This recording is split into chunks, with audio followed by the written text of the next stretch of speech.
Hi friends, ನಾನಿವತ್ತು ಒಂದು banana fan ಕೇಕ್ನ ಮಾಡ್ತಾಯಿದ್ದೇನೆ. ಮೊದಲಿಗೆ ಈ ಥರ ಬಾಳೆಹಣ್ಣನ್ನು ಕಟ್ ಮಾಡ್ಕೋಬೇಕು. ಕಟ್ ಮಾಡ್ಕೊಂಡು ಮಿಕ್ಸಿ ಜಾರ್ಗೆ ಹಾಕ್ಕೊಳ್ಳಿ. ಇದಕ್ಕೆ 2 ಮೊಟ್ಟೆನ ಸೇರಿಸ್ಕೋಬೇಕು. ನೀವು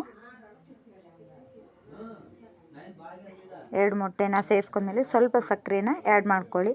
ನಿಮ್ಗೆ ಎಷ್ಟು ಬೇಕೋ ಅಷ್ಟು ಸ್ವಲ್ಪ ಟೇಸ್ಟಿಗೆ. ಇದನ್ನು ಮಿಕ್ಸಿ ಮಾಡ್ಕೋಬೇಕು. ಮಿಕ್ಸಿ ಮಾಡ್ಕೊಂಡು ಒಂದು ಬೌಲಿಗೆ ಹಾಕ್ಕೊಳ್ಳಿ. ಈಗ ಇದಕ್ಕೆ ಸ್ವಲ್ಪ ಗೋಧಿ ಹಿಟ್ಟನ್ನು ಆ್ಯಡ್ ಮಾಡ್ಕೋಬೇಕು. ಗೋಧಿ ಹಿಟ್ಟು ಎಂತಕ್ಕೆ ಅಂದರೆ ಸ್ವಲ್ಪ ಅದು ಗಟ್ಟಿ ಬರಲಿಕ್ಕೆ. ಈಗ ಗೋಧಿ ಹಿಟ್ಟನ್ನು ಚೆನ್ನಾಗಿ ಒಂದು ದೋಸೆ ಹದಕ್ಕೆ ಬರೋ ಹಾಗೆ ಚೆನ್ನಾಗಿ ಮಿಕ್ಸ್ ಮಾಡ್ಕೋಬೇಕು. ರೆಡಿ ಆಗ್ತಾಯಿದೆ.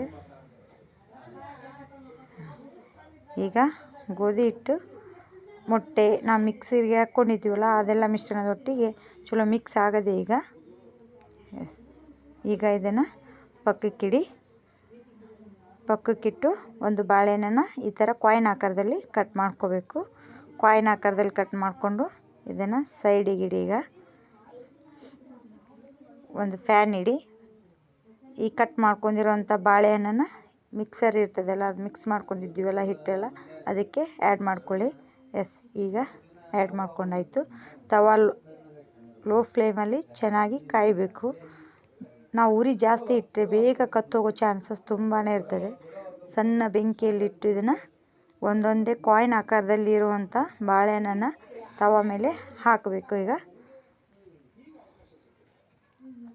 ಒಂದೊಂದೇ ಕಾಯಿನ್ ಆಕಾರದಲ್ಲಿರೋ ಬಾಳೆಹಣ್ಣನ್ನು ಮಿಕ್ಸ್ ಮಾಡ್ಕೊಂಡಿರೋವಂಥ ಹಿಟ್ಟಲ್ಲಿ ಅದ್ದಿ ಫ್ಯಾನ್ ಮೇಲೆ ಹಾಕಬೇಕು. ಚೆನ್ನಾಗಿ ಬೇಯಬೇಕು. ಅದೀಗ ಸ್ವಲ್ಪ ಮೇಲ್ಗಡೆನೂ ಎಣ್ಣೆ ಹಾಕ್ಕೋಬೇಕು ಫ್ರೆಂಡ್ಸ್. ಎಣ್ಣೆ ಹಾಕ್ಕೋಬೇಕು. ಬೇಯ್ತಾ ಬರ್ತಾ ಇದೆ. ಈಗ ತಿರ್ಸಿ ಹಾಕ್ಕೊಂಡಾಯ್ತು. ಇದ್ರ ಮೇಲೆ ಸ್ವಲ್ಪ ಎಣ್ಣೆ ಹಾಕ್ಕೋಬೇಕು. Low flame very important. ಇಲ್ಲದಿದ್ದರೆ ಕತ್ತು ಹೋಗಿಬಿಡೋ ಚಾನ್ಸ್ ತುಂಬಾ ಇರ್ತದೆ. ರೆಡಿ ಆಯ್ತು ಇವಾಗ. Thank you all.